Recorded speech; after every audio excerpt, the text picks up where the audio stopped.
Good morning mga idol. Ito po, punta pa tayo dito sa likod. Kuha po tayo ng kalamyas. Ito po. At magluluto po tayo ngayon. Ito po ang gagawin natin pampaasim. Mga guys, gagawin po natin pampaasim sa isda na binili. At lulutuin po namin. Ipapaas po namin sa dahon. Masarap po ito. Dahil pong bunga. Yan po.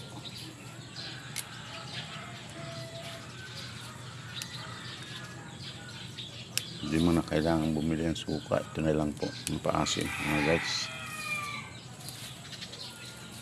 Yan pa. Ito sa likod. Dahil bunga. Ito na lang po. Magandang umaga po sa inyong lahat. Bye-bye.